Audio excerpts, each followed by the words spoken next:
Welcome back. Now, the hijab controversy, ladies and gentlemen, is once again at the center of this huge political firestorm in the Congress-ruled state of Karnataka. The reason is the Karnataka government's decision to withdraw certain cases linked to protest over the hijab, with the BJP accusing the state government of being selective in their approach. Now, this is the case against the pro-hijab protesters who held a demonstration during the third wave of COVID-19 that has been withdrawn by the state cabinet. This protest was held in Kalaburgi's Alan city in February of 2022. The AIMIM leaders, Zairuddin Ansari and others, were a part of this protest that was called Hijab is Our Right, and then they get later booked under the Epidemic Diseases Act. In Devanagare, the cases against students who protested against hijab, that too inside the campus, also came up before the cabinet. The students, remember, here were booked for protesting against hijab and removing the hijab of a student inside the government PU college. They were also charged with unlawful assembly and writing. So while the cabinet subcommittee had recommended the withdrawal of the case, but it hasn't been done. The BJP now is gunning for the Congress government, accusing it of being discriminatory and biased in its decision making. Always Congress party or the Congress government is into divisive appeasement politics. Time and again we have been repeating. Even then they don't care, they don't bother. They have not been fair or been impartial. So this is a very clear case where they have been caught red-handed. They have been exposed very clearly, having a dual stand. When they are withdrawing the cases with regard to the hijab in one place, in another place they are continuing the case. What is recommended by the subcommittee is not been upholded by the cabinet decision. So it clearly reflects how the Congress government has been biased, and it has got its own the colors have been clearly exposed. The Karnataka Congress government is involved in blatant appeasement. It dropped cases against AIMIM leaders involved in hijab protests, but does not drop cases against Hindu protesters. All of this only points towards one thing: the Congress party is the modern Muslim League. जैसे वो थोड़े serious charges थे वहाँ पर छात्रों को भी discriminate कर रहा है इस गवर्नमेंट। कौन हिंदू है उसको ऊपर केस डालो, मुसलमान है तो केस वापस लाया।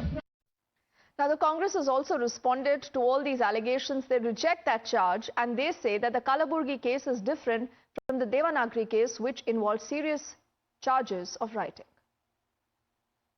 This cannot do. Both the cases cannot be clubbed together and seen. The Kalaburgi case is completely violation of co-ed rules as such. The cases filed against him was under the Karnataka Epidemic Diseases Act 2020.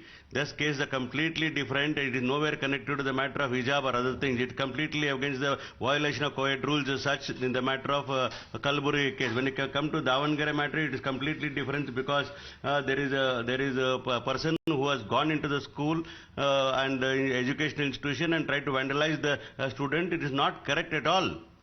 These all things cannot be compared together as such, and do not go on the basis of religious matters. This may be a sensitive matter, but people should understand law and order is more bigger than the religious or linguistic thinking as a whole. The BJP has also protested against the Congress government for withdrawing cases against those allegedly involved in the 2022 Hubballi riots case. Do remember the Congress-led Karnataka government recently decided to withdraw the criminal cases against Muhammad Arif and 138 others who were accused of leading a mob that attacked the police and threatened to break into the police station in Hubballi. This was in 2022. After holding a protest, the BJP delegation also met with the governor. They've submitted a memorandum against the state government's move. The BJP has also stepped up the attack on the Siddaramaiah government, saying that while the Hubballi rioters have been let off the hook, cases against students who protested against the hijab hasn't been withdrawn in Devangere despite the cabinet subcommittee's recommendations. Shocking case of selective discrimination by the Karnataka government. Karnataka government, which withdrew the cases against MIM leaders, serious charges on them for Hubballi riots, now has gone ahead and again withdrawn cases on MIM leaders and those who were pro-hijab protesters. On the same hand, they have not withdrawn the cases against those who were protesting against hijab, which was actually the rule and the law as per the Constitution and Supreme Court and High Court.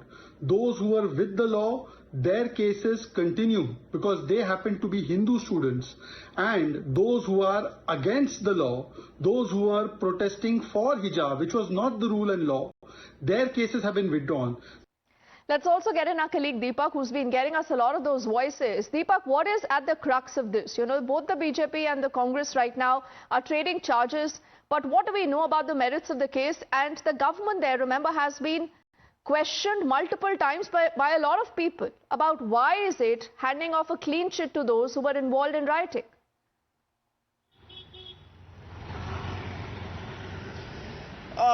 This particular entire fiasco of withdrawing cases, about 43 in total have been withdrawn, has put the Congress government in a spot of bother. They've been left explaining for the last few days. It started with the Hubli case. Now, of course, these two cases, they're quite stark comparisons, of course, when you look at some kind of sections that have been imposed when it comes to the hijab issue. In Kalburgi, there was a protest that was carried out. Several leaders carried out a march saying that hijab is our right. They were booked because it was the COVID-19 third wave. Protests, of course, were not allowed. Large gatherings were not allowed. Under the Epidemic Act, they were booked. Now, meanwhile, there was another protest in Davangere inside a government college campus where a few students, protested against wearing of hijab. It said that they tried to pull a woman's hijab, rather a student's hijab inside the campus because she was wearing it and asked her not to wear it. They were booked under more stringent sections. Now, that case has not been withdrawn, but the Kalburgi case has been withdrawn. The BJP is saying, well, the Congress employs different yardsticks because, of their vote bank and appeasement politics. But another question that comes up, of course, well, the Congress continues to maintain that there are two different cases. The charges are quite different. The Davangere one is much more heinous, more serious of nature. But, the Kalburgi one is a very simple matter. But the question that comes up is then what happens in the Hubli case? Why was the Hubli case that was withdrawn, which has sections of writing and UAPA, that also comes into the picture? Yes, so a lot of politics there, Deepak. For the moment, thank you for getting us the latest on that big story. Away from, a lot of domestic politics to some plain speaking by New Delhi. The MEA now has issued a sharp rebuttal to Canada, rejecting the allegations of its High Commissioner being a quote-unquote person of interest in a murder investigation. The MEA has called the allegations baseless, politically motivated, attributing them to the Canadian Prime Minister Justin Trudeau's domestic agenda, and also adding that his hostility towards India has long been in evidence. Ties between India and Canada, you would recall, have been thorny ever since Justin Trudeau had alleged that India was involved in the killing of Hardeep Singh Nijjar, a Canadian Khalistani terrorist, this in the June of 2023. Now, India has highlighted that the Canadian government has not shared a shred of evidence with the government of India. Despite many requests that have gone in from our side, the diplomatic row also taking a sharp turn when you had Canada reportedly naming the Indian High Commissioner Sanjay Kumar Verma as a person of interest in its investigation into Nijjar's death. India has swiftly hit back. They've accused Canada of maligning its officials without evidence and using preposterous claims to justify its failure to curb Khalistani extremism on the soil. The latest exchange, remember, follows a brief encounter earlier between Prime Minister Modi and Justin Trudeau on the sidelines of the ASEAN summit.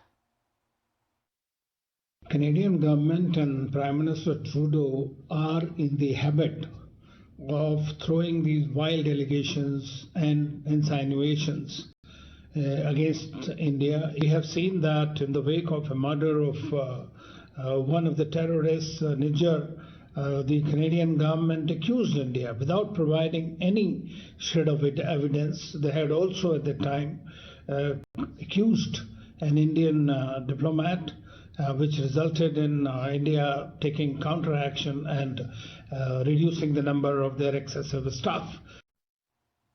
Let's also get in Rishabh to help us understand this entire response. Rishabh, many would say that this is some very, very plain speaking that has come in by New Delhi at a point where time and again, remember, Justin Trudeau and his entire government has been called out for supporting the Khalistani elements only to be able to survive, his own government.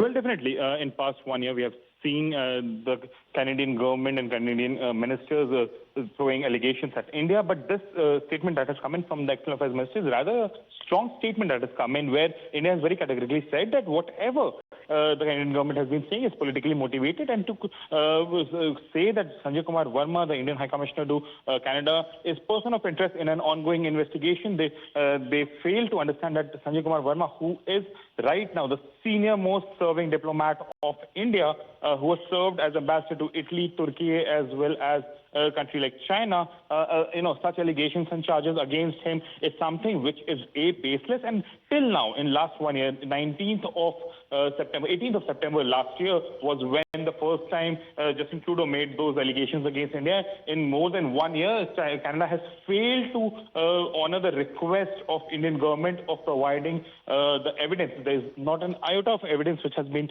shared by Ottawa to New Delhi, and there have been allegations after allegations from the Canadian government. Now, India has very categorically said that all these is done just to ensure a vote bank. Okay. A vote bank which is anti-India, and till now the vote bank which was with the National Democratic Party, which till recently was alliance partner of Justin Trudeau and has now taken the support back. Now Justin Trudeau is just trying to woo those voters in his support ahead of 2025 election. Okay, Rishabh, for the moment, thank you for decoding that big statement for us. As we quickly move on, it's time for us to head into a short break. On the other side, we are back with our top stories and headlines. Don't go anywhere.